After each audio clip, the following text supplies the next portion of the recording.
Good evening, everyone. A very warm welcome to those who are in the building and to those who are watching us online. Today is our fourth talk in Inclusive Theology series, and it's on disability theology. A bit of housekeeping first, as usual. For those who are watching us online, if you would like to ask a question, you can do it via our email, inclusive.theology.series@gmail.com. We would also appreciate getting your feedback via email or in a conversation afterwards. After this session, refreshments will be available, so please stay if you would like to. We also have our pastoral team with us today if you want a conversation afterwards. So it's Rob at the back and myself. The event is free, but if you would like to donate, you can tap your card on your way out. And now it's time to introduce our speaker. Today we have with us Dr. Rachel Holdforth. She is a disabled, neurodivergent, and queer disability theologian, spiritual director, and printmaker. Following a PhD in science, she works in disability support in higher education before training and working as a spiritual director and chaplain. She has been involved in disability theology since 2014 and has been creating liner prints since 2019. Rachel, the floor is yours.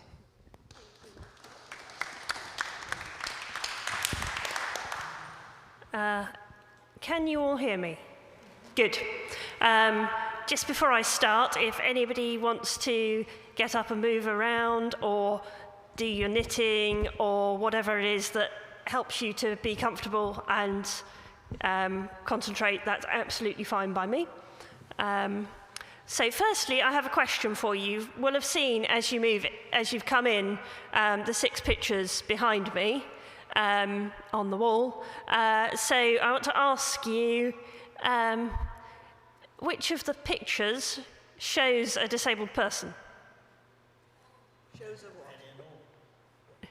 A disabled person. People saying all of them. It's too hard to tell. It's somebody saying it's too hard to tell. Yes, I would. The obvious one for me, or the first one, would be the top left. Yep. That's an interesting one because that person could be disabled or they could be temporarily just incapacitated because of a broken leg. As the person said, we can't tell. So that's sort of the main point, was to say that we can't tell just by looking at somebody whether they're disabled. So if anybody wants to contact me, if in a few days' time you've got questions, then please email me. So I'm going to start off with a few definitions generally about disability. So this is what the UK Equality Act says about disability.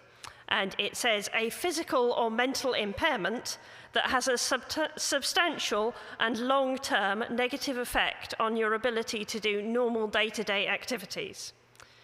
So by substantial, they mean more than minor or trivial. So for example, it might take much longer than it would to create a daily task such as getting dressed, or it might be something you can't do at all, or there's all sorts of reasons it could be substantial, but it's not sort of just a minor inconvenience. And long-term usually means 12 months or more. So, for example, it might be a breathing condition that develops as a result of a lung infection that then continues on for the rest of your life. Next slide, please.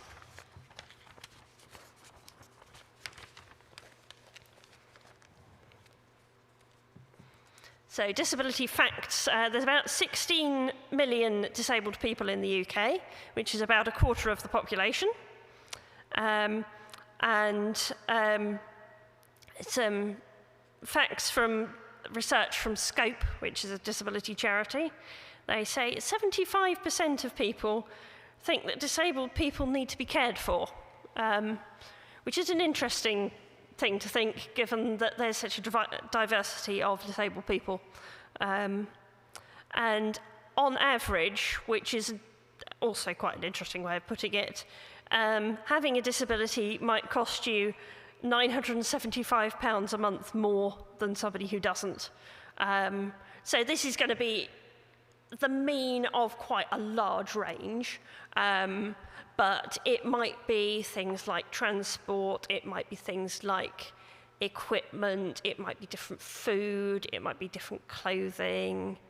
Yeah, so for example, for me, it's having grab rails in the shower, it's having different shoes that my orthotics fit in, it's having easier food because sometimes my energy levels and my pain don't allow me to cook. It's getting taxis places because I can't drive and also can't walk very far, that sort of thing.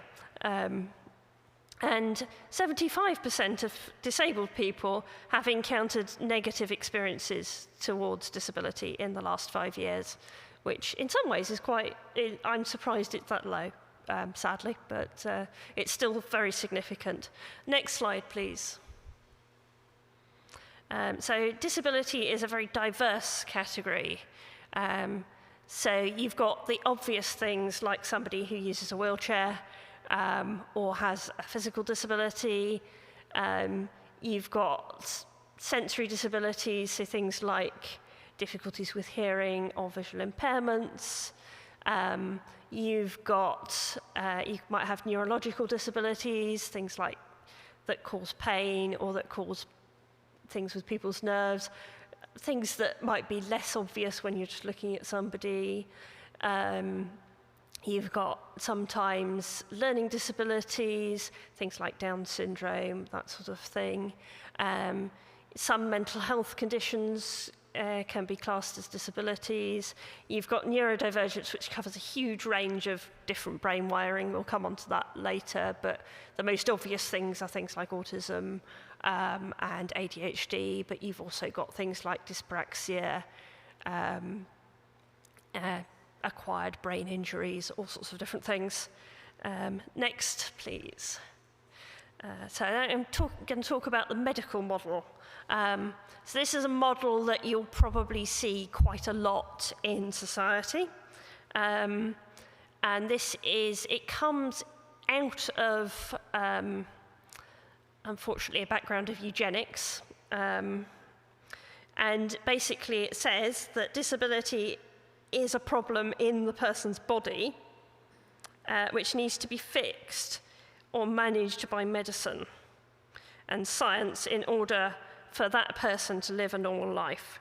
So it's classifying disability as abnormal or lesser or broken, or a sort of inferior way of being, which has led to a lot of problems in the past. For example, people who are considered less worthy being sterilized, or even like in the Nazi era, people being killed in the what's called the Action T4 program. But it still continues today that people, not in the same way, although some countries do still sterilize disabled people, particularly people with certain disabilities, that people sometimes value disabled people's contributions less, or consider people to be broken or inferior because of their disability. And so the focus of the medical model tends to be on what people can't do, and on people's impairment and what their needs are. And it can lead to things like gatekeeping and segregation of services. So it might mean that, like for example in the pandemic, there are a lot of disabled people who had do not resuscitate orders issued on them without their consent, because the doctors thought that it wasn't so worth saving their lives, basically, or people who were doing the administrative tasks in that sense, and it wasn't necessarily because they would be less likely to survive any of treatment. And it tends to be the sort of model where it ends up with people doing things to or for disabled people, not by or with disabled people. So it's very sort of paternalistic and very much not giving people a choice or a chance to make their voices known. And it can be related to the charity model, which is what this cartoon is about. You know, where you get things like Children in Need, where they show videos that pull at your heartstrings about the poor people who don't have these chances and can be helped by this initiative if you just give some money, but they don't actually say what things the person could do already, or whether they actually want it, or whether it's something that's been imposed on them. Next slide, please. So the next model I'm going to talk about is the social model, which is something that's much more favourably viewed by a lot of disabled people. So it says a person is disabled by barriers, physical, institutional and attitudinal in society. And it draws a distinction between somebody's disability, which is created by barriers to accessing society, and their impairment, which is what's happening in their body-mind, which means that it's different to what people sometimes considered to determine the norm from. So this leads to sort of more inclusive practices, breaking down disabling barriers in society to enable access. So things like ramps and having a loop system, and it's also about having attitudes so that, for example, if a person who uses a wheelchair goes into a shop with their companion, the person serving in the shop talks to the person in the wheelchair if they're wanting to buy something rather than to their companion. And this model tends to be concerned with disability rights. It's not a perfect model, no models are, but it's much better than the medical model. Next slide, please. So this slide talks a bit about some of the factors that can be considered disabling. So, for example, attitudinal factors. So disabled employees might be considered to be less of an asset in the workplace, or schools think that disabled pupils can't engage in music, and therefore any extra classes that they might need for example, say if they need to learn Braille or something, might be put in the music lessons so that they don't get a fully rounded education. So you could change that by actually looking at what the skills are of the people and listening to their point of view. Physical barriers, I've mentioned some of these, things like having a lack of ramps, narrow doorways, lack of suitable toilets, for example, lack of good lighting, all that sort of stuff. And organisational, it can be things like inflexible sickness policies in work, or punitive ones that say, you know, if you're off for more than twice in a year, then you get a disciplinary warning, or things like benefits being so difficult to claim that are intended to be to defray some of the extra costs associated with being disabled. Next slide, please. So we move on to the radical model, which is something that is a sort of up-and-coming type of model, and it's trying to draw together some of the different strands in the disability arena. And so this is saying that disability is a political construct. So this is a bit like you might have feminism or sort of Black Lives Matter type stuff. And so we must organise intersectionally. So, for example, I, as a white disabled woman, will have a different experience to a black disabled man, for example. because we've got different intersections of ways in which we have privilege in society and ways that we don't. So we need to organise so that it's not just, we're not just standing up for disabled people, we're standing up for people in other marginalised groups in society, because we need society to be a better place for everybody. So it's concerned with disability justice, which is actually a term that comes out of the Black disability movement, and it goes beyond rights to making a just society. And it moves away from equality, meaning sameness, to a model that embraces difference and diversity and challenges society's focus on having people being normal. And it means that we need to be thinking about dismantling privilege rather than just working for rights as such. Next, please. And then we move on to the community model, which is emphasizing community, belonging, and pride. So some people claim disability as their identity. This originated in the deaf community, particularly deaf with a big D, which is people whose first language is sign language. And a lot of people who are deaf with a big D consider deafness to be their culture. And some of them would say that they're not disabled at all, that it's just their culture. And it's a rich culture of its own. And when they're in deaf culture, they're not impaired, because in fact, it's those of us who can't sign who are impaired. So I once went to Greenbelt, and I went to the deaf service, and they had an interpreter there for the signing impaired. So I was the one that was impaired in deaf culture.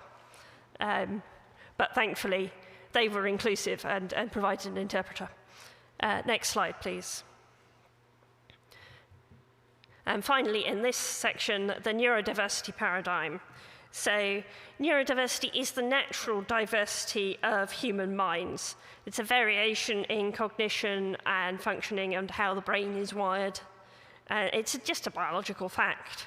And the neurodiversity paradigm says this is a natural and valuable form of human diversity. It's good to have brains that work differently.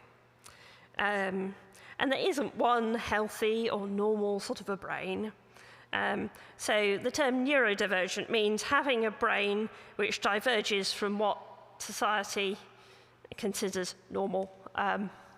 Again, norm is a problematic. So some of the things that this covers is things like autism, ADHD, dyslexia, dyspraxia, Down syndrome, epilepsy, OCD, that sort of thing. There's a huge range of things that it could involve. We all have different brains. Some of us diverge more from what society thinks is normal to others, but all are valuable.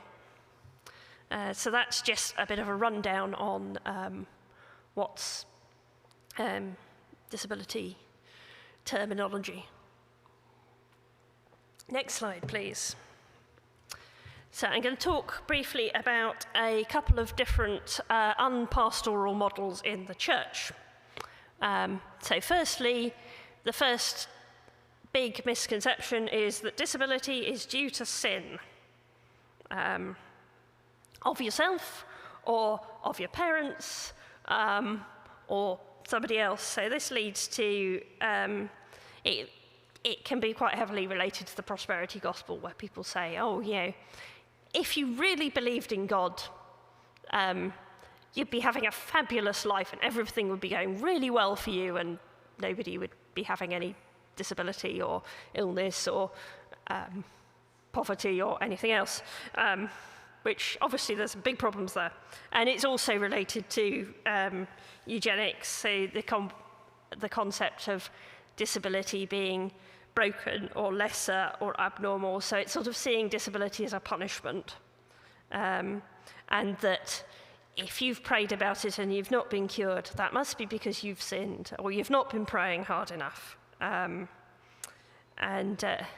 But one of the things that this has been debunked by Jesus, because in John 9, Jesus' disciples asked him when they meet a blind man, who sinned, this man or his parents? And he says, none of them have sinned.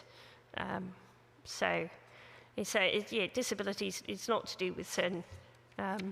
But you still get quite a lot of people in churches thinking that disability is to do with sin. And the other sort of flip side of the models, next slide please, is that people think you're a saint because you've got a disability, because God wouldn't give you more than you can handle. Or God must think you're special and is testing you, and it sort of then puts you on a pedestal. It's a bit like what's called inspiration porn, where people post videos online of people, disabled people doing quite ordinary things and say, oh, you're such an inspiration for being able to do this. And that's really quite icky and nasty. But disabled people, we're just people like anybody else. We have good parts, we have bad parts, we have struggles and we have joys just like anybody else. Next slide, please. So if you have, to go back a little bit to disability and sin, some of the consequences of equating disability and sin is that you get things like forced prayer for healing. I don't know if any of you have ever had people come up to you and suddenly start praying for you to be healed, by which they usually mean cured of your disability. I have. It's not very nice, particularly when they touch you without asking. And I think it shows a very fallacious model of care. Not all disabled people want a cure for their condition. My condition, I've had it since birth. It's part of who I am. Sometimes it's inconvenient. Sometimes I'm in pain or fatigued and I can't get out of bed for several days. But it's part of me, and also there are really good things. I think differently because of it. And my desire is not to be cured of my disability. I think there's a thing with, we can end up conflating healing and cure, which is something I'm going to come on to. So, and it's sort of seeing us there, it's a bit instrumental. It's seeing us as disabled people as projects to be fixed rather than seeing the whole person. So, it's not great. So we've got one of the people in this book, which is called At the Gates, and this is one of the books that I would really recommend if you want to know more about this sort of thing. It talks about a lot of different disabled and neurodivergent people's experiences of church and theology. And it's quite long, but it's also quite accessible and will give you lots of insights from different points of view. So she says, sorry, go back. I spoke to friends from church and church leaders, some of whom prayed with me and for me, but nothing happened physically. And the subliminal message I was getting again and again was that that my lack of faith and prayer and of something I'd done wrong was stopping me from being healed. So that's somebody who's experienced quite a lot of hurt from this sort of prayer. Next slide, please. So then, to talk about healing and cure. So, as I was saying, the people often equate healing with cure. I think I would say that cure is more sort of a medical thing, where somebody might, say, be cured of cancer or of a specific condition. As healing is sort of a more holistic thing. So it can be more to do with the things like your relationships with God, with other people, with the environment. And it might have nothing to do with your disability if you're disabled. What needs to be made more whole in a holistic way might be nothing to do with your disability. You could be as whole as it's possible to be in this life while still being disabled. So I think thinking about it as shalom, as a sort of sense of peace in an active sense, of wholeness, is a better way of thinking of it than trying to equate healing with the physical cure of somebody's body, which they may well not need or want. Next slide, please. So in the Bible, we get Jesus both healing and curing, but he doesn't cure everyone. I don't know if you remember at the pool of Siloam,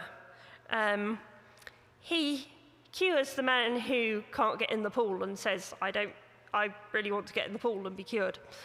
But there's a whole load of disabled people around this pool. There's no record of him curing the rest of them. And there's interesting research that says that probably by today's standards of disability, around half the people in that era would be considered disabled. So probably, although it wasn't mentioned, Jesus had some disabled disciples.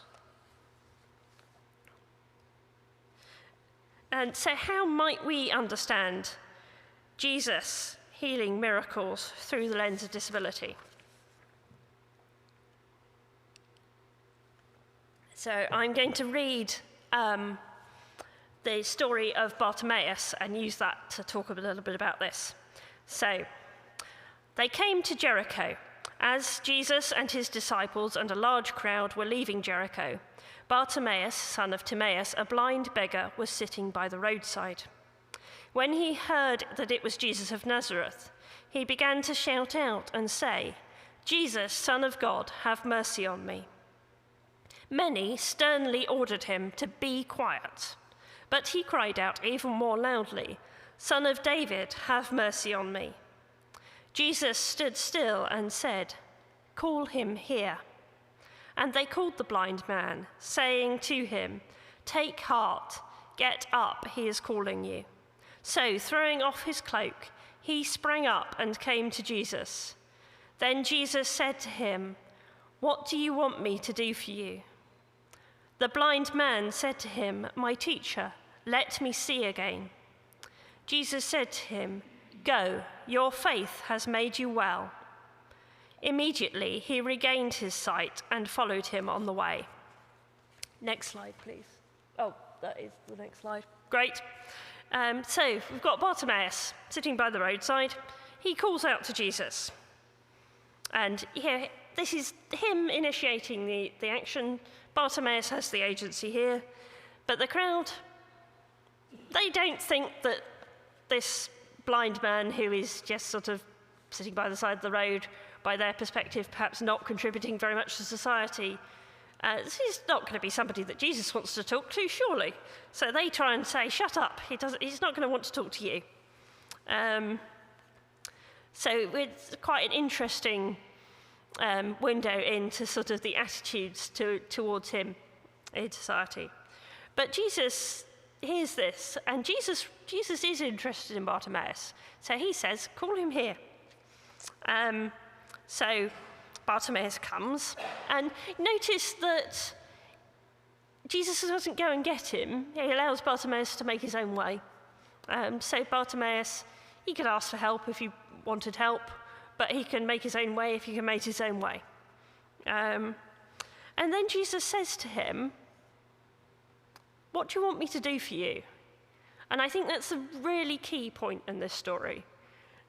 Jesus doesn't just assume that this blind man who's come to see him wants to see again and just go ahead and do it. He could, but he doesn't. He says, "What do you want me to do for you?" And he gives Bartimaeus agency. And Bartimaeus happens to want to see again. So he says, "I want to see again." So Jesus cures him and he can see again. And then Bartimaeus goes on his way rejoicing. So I think that's the thing, that Jesus in this story, and it is more problematic in other stories in the Bible, is really giving Bartimaeus agency. And also, Jesus is saying to the crowd, it's not you that says who is worthy of speaking to me. If somebody wants to come and speak to me, let them come. Next slide, please. So, in thinking about Jesus healing miracles, you might want to look at who has agency. So, like in Bartimaeus, Jesus saying, "What do you want?" You might want to think about sometimes, because particularly in that society, people were cast out of society. For example, people like lepers, or people like Legion, the man who was chained up because he had possibly some sort of mental illness. It's difficult to tell because people viewed disability very differently then to they do now. So you need to think about the context, what sort of attitudes would have been around then, what sort of attitudes are around now, and what that might have meant then and what it means now. So they were outcasts in society. So by curing the lepers and Legion, Jesus is restoring them to society and making society more whole. And then you've got Jesus explicitly separating disability and sin. So you've got like the man who is lowered down through the roof by his 4 friends. And Jesus says, I forgive your sins to the man. And the people say, "Oh, you can't do that." And he says, "Well, what's easier, to say, I forgive your sins, or to say, get up and walk?" And he tells the man to get up and walk. So he separated the two. So when he forgave the sins, the man wasn't necessarily cured, or there's seems to be evidence that he wasn't cured at that point, and then he was later when Jesus said, "Get up and walk." And then you've got healing of the crowd's attitudes. So like in Bartimaeus,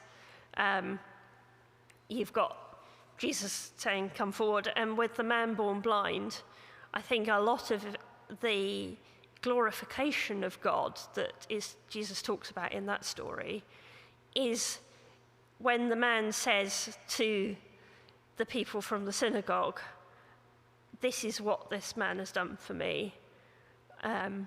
I was blind, and now I see. This is the amazing thing. I'm going to speak up for myself and talk about the wonderful things that have been going on." It's not so much about his cure. His cure happens, and that's what prompts the conversation. And sadly, it's not a conversation that means he's well received by the people in the synagogue, but that's a way of looking at it. And things like healing on the Sabbath, where you're breaking the societal barriers. Next slide, please.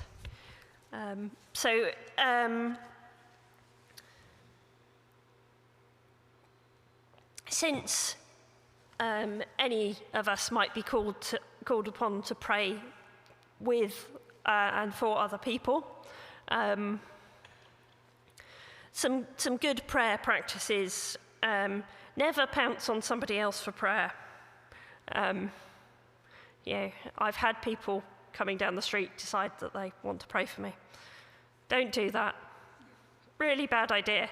Consent, really important. Don't equate disability with demons or sinfulness. Just don't. And listen to what the disabled person wants prayer for. It might be nothing to do with people's disability. It might be, they've got a relationship that's really difficult at work, or something else that's going on in their life that's nothing to do with their disability that they'd like prayer for.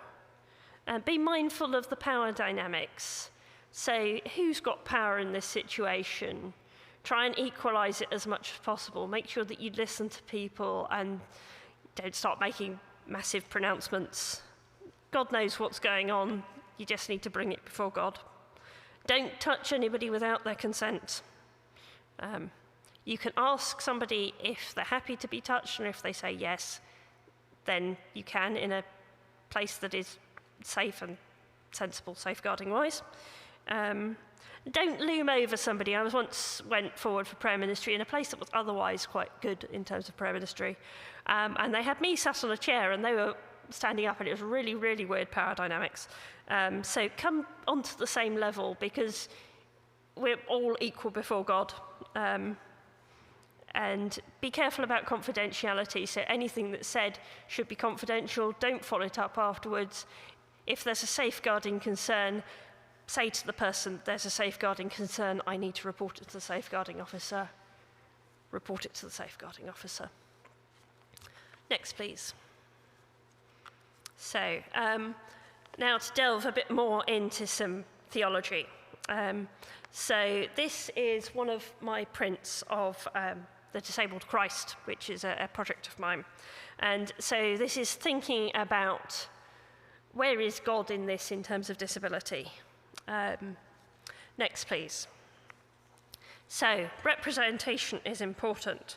So I've been quite inspired throughout my faith by, I don't know if any of you have encountered the Christ We Share pack, which was a pack by the Methodist Church and USPG, which had many diverse images of Christ from different ethnicities, and I think they had Christa, which is the feminine Christ as well. And I think that really helps to broaden our perspectives on Christ, and it helps us to see that Christ has been depicted as one of us in whatever culture we're in throughout centuries. But there's a sort of, in many minority spaces, there's a thing about you can't be what you can't see, and not that we want to be Christ, but representation is important. And Christ is both fully human and fully divine. So I was thinking about this, and thinking about, does God accept me as I am with my disability? Can an abled Christ understand what it's like to be disabled? And then I was thinking about this. Next slide, please. And thinking about the resurrected Christ. God could have resurrected Christ without a blemish. But the disabled Christ the resurrected Christ is resurrected with his wounds. He says to Thomas, put your hand in my side and touch the holes in my hands and my feet. So that's interesting. So in human terms, the resurrected Christ is disabled. In God's terms, the resurrected Christ is perfect. So it's God's perfection, it's not our perfection. God's way of thinking is very different to ours. And then thinking about Psalm 139, we're all fearfully and wonderfully made in the image of God. So one of the first disability theologians to think about was an American called Nancy Iceland. And she is talking about Christ being disabled, and they had the concept of God being in what's called a sip and puff wheelchair. So this is like somebody who's paralyzed from the neck down might use a wheelchair that has like an air switch that you can blow into or suck to move. And then there's actually some parts of the Bible, particularly in the Old Testament, where God is depicted in various visions by prophets in a wheelchair, in a wheeled throne. And listening to one of the people giving the sermon at Greenbelt in 2017, she was a young disabled woman called Becky, and she was speaking through a voice synthesizer, and she was saying that she couldn't see herself, but then in the Bible, but then her mum said, you know, there's this bit in Daniel 9 where God uses wheels, and that helped her to see how God might be for her. So taking that, this is how I got to my first print, which was Christ in the wheelchair. And I'm going to just read you a quote from a rabbi called Julia Watts-Belser, whose book is on the resource table at the back. You can have a look. And she says, "When I imagine God on wheels, I think of the way wheels make connection. Wheels offer a different kind of contact, an intimate relationship. When I roll, I feel earth roll its way through me, asphalt, sidewalk, hard-packed dirt, the bulbous ripple of tree roots, the sudden jut of an unexpected stone. Is this how God feels the world? This tangle of earth and flesh and wind and breath, all flowing into each other in one interconnected chain." Next slide, please. So to continue thinking about the disabled God, so Jesus is incarnate. Jesus becomes human whilst remaining fully God, but in that he limits himself. He takes on our flesh in all its frailty. And he is with us. Our bodies are limited, and our bodies participate in God's body in that way. So the post-resurrection wounds, they sort of negate the taboo of disability. And they're, in a way, this is Jesus being in solidarity with disabled people. And it changes our model of wholeness. If Jesus, who is perfect, is therefore whole with his wounds, what does that mean for us as disabled people? So I've created this print, which is Jesus post-resurrection with his wounds with a colostomy bag, because the wound in his side might well have caused him to require a colostomy. So I've got a short passage from Nancy Iceland. So it says, "The disabled God makes possible a renewal of hope for people with disabilities and others who care. It's a liberatory realism that maintains a clear recognition of the limits of our bodies and acceptance of limits as the truth of being human. It locates our hope in justice as access and mutuality, a justice that removes barriers and which constrain our body, keep us excluded, and intend to humiliate us. The image of the disabled God proceeds from Jesus Christ's embodied commitment to justice as rightly ordered interpersonal and structural relations. For me, and I hope other people with disabilities, the presence of the disabled God makes it possible to bear a non-conventional body. This God enables both the struggle for justice amongst people with disabilities and an end to estrangement from our own bodies." Next slide. For some deaf people, it's not that useful if you've got Christ communicating in speech. So Christ might communicate with them in sign language. And so that the deaf theologian Hannah Lewis says, if we translate the word logos, or word, into BSL, and that the capital letters are BSL, as sign, then we are saying that Jesus Christ is the sign of God. So the way in which God communicates with us. Jesus, the sign of God, is our guarantee that God wants all deaf or hearing people to have access to what's in God's mind for humankind in whatever way they communicate. So it might be that if you're a deaf person, Jesus is communicating with you through sign. If you're a person who finds language difficult at all, Jesus might communicate with you through pictures or some other sense. Next slide, please. So this is blind Christ. So this is sometimes is a bit controversial because there's all the stuff about the blind not leading the blind. Actually, blind people, if they know where they're going, quite good at finding the way and could lead somebody. There's a story, I think it's from about a 1950s version of The Scout, of somebody going on a journey to meet a scout troop. And they arrive at the station in a very thick mist. You can't see your hand in front of your face. So the scout troop has sent its blind member to come and meet them off the train because the blind person knows where they're going and can take them home.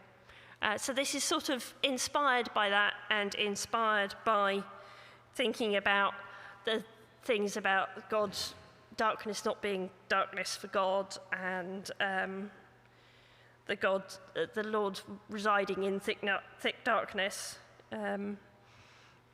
So this is a blind Christ leading a sighted person. And it's on the front of the book I was talking about earlier.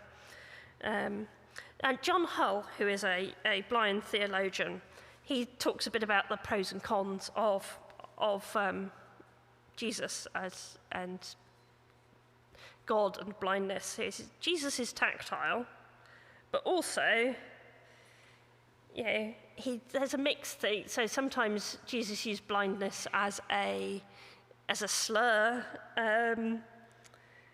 and we don't know if you can be a blind disciple because all the stories about blind people that we meet in the Gospels are people who are cured of their blindness, that are named. But then you've got Jesus being blindfolded, so therefore blinded in his trial.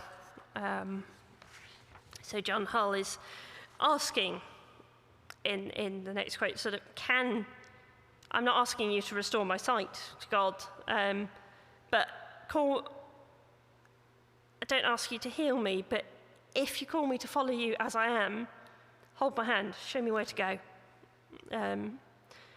And then he's talking about how does God, as the suffering servant, as we see in Isaiah, bear our infirmities and carry our diseases.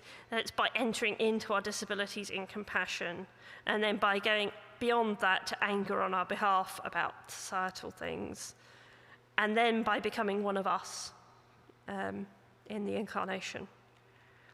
So God might start by healing us in anger and then finish by participating in our lives through love. Next slide. So this is the chronically ill Christ.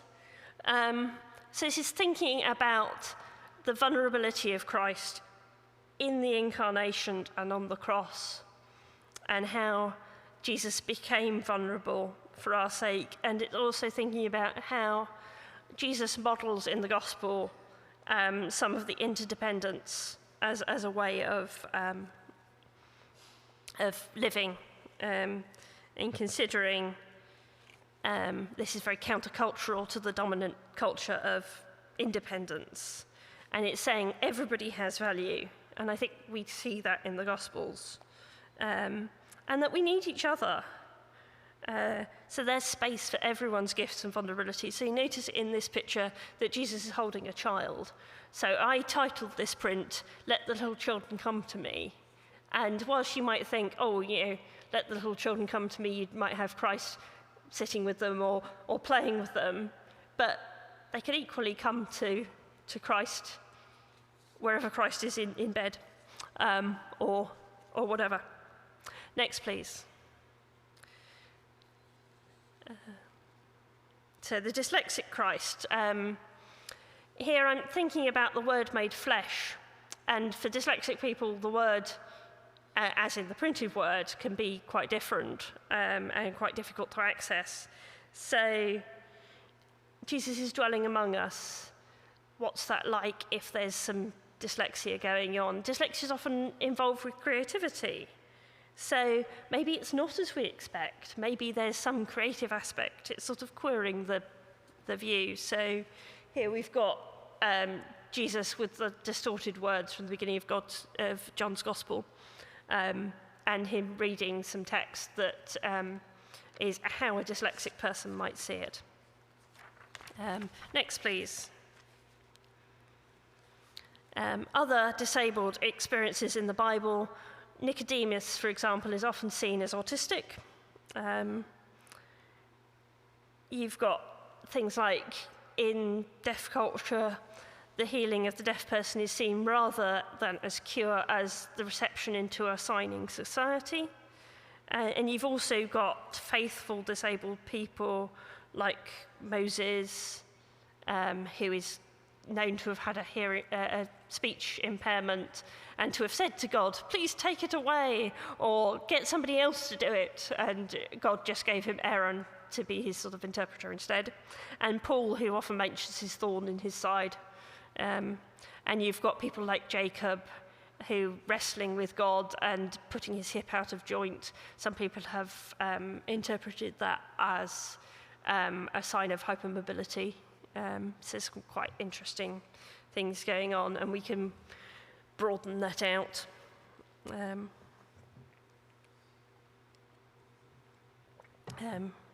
Yeah, I'm going to have to end soon, so just to think about, maybe we could need to think about more sort of wholeness, and the healing we need might be from the structures and attitudes, and to encourage everybody to grow into the wholeness of body, mind, and spirit, and to encourage our healthy interdependence and dependence on God. So things as a practical level to do, which you can read the rest of the slides later, is to think about who's not there at your table in your church, about real communities, about how everybody can contribute in different ways. Everybody's valuable. Listen to people and make a different conversation, and then act on it. It's not just about physical access. That's a good start, but there might be other things like, maybe people need to be moving around, or you need to think about the language you're using, or how can you make it so that somebody can participate more rather than just receiving from your church. And how can we perhaps change society for the better?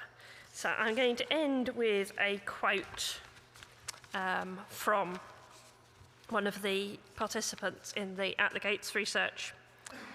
So it says, this is Esther, and she says, when you open your arms and the church to people who look and behave and experience the world differently, not only are you opening yourself up to discovering the most amazing wisdom, fun, and different perspectives, but you can also relax and start to really accept yourselves.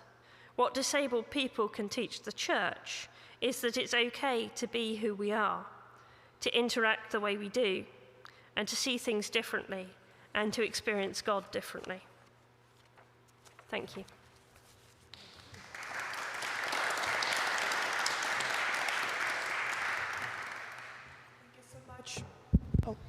Thank you so much, Rachel. We have time for 1 or 2 questions, but Rachel is staying for refreshments. You can ask her more questions after it. Do you have any questions?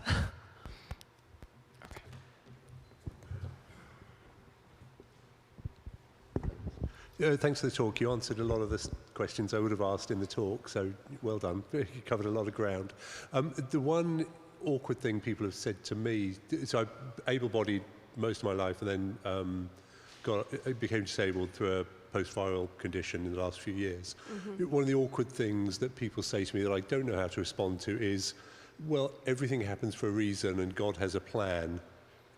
Did he really have a plan that I would be able-bodied and then become disabled, or is it more complicated than that? Thank you for your question. So the question that's asked is, does God, people have said to this gentleman after he's become disabled that God has a plan, and he's asking, does God really have a plan, or is it more complicated than that?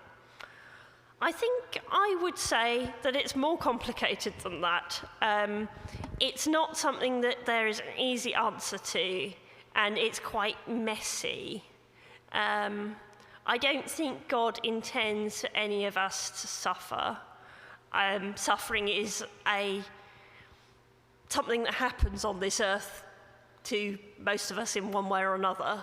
And I don't know why we suffer, why there's whole books and whole genres of writing about why we suffer and why bad things happen to good people. And part of it is to do with the nature of the world and the selfishness of humans, and part of it is to do with the world not being a perfect place. And part of it, I think, is a mystery that we don't know. And I don't really have an answer as to why it's happened. And it may be that good things and bad things come out of it. And there's a sort of mystery to live through, and it's not something that I think, certainly that I would know, and probably most people would know, until we come face to face with God, in which case it might matter and we can ask, or it might not. I'm sorry, that's not a very satisfactory answer.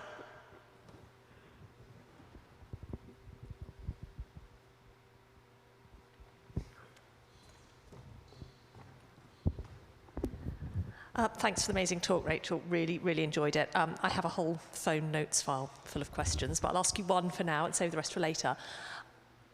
So I really love the detailed kind of analysis of characters from the Bible and ways of interpreting various of the miracle stories and others. Do ableist biases in the way these texts have been translated impact the way we understand the stories? And if you don't know that answer, is that the sort of thing people are researching? Thank you. So Katie says, do ableist biases in the way that texts have been translated influence how stories in the Gospels are interpreted? I don't entirely know the answer, but I think the answer is probably yes. Partly the Gospels and the rest of the Bible were written at a very different cultural time to now. So there's a lot of different views about disability. Also, a lot of the translations are made in very different times and cultures, and probably more often by people with multiple axes of privilege. So there may well be things. I don't know what sort of research is being done into this. I know that there's been, for example, a project to translate the Bible into sign language. So I imagine that they may well be thinking about how to best to translate things from that point of view. But it's certainly something that is worth looking into more.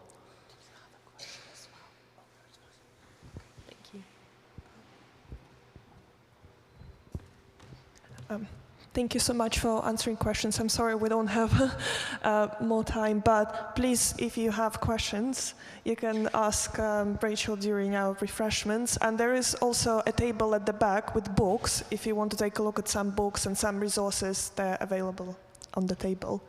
Thank you so much for coming, and please stay for refreshments if you can.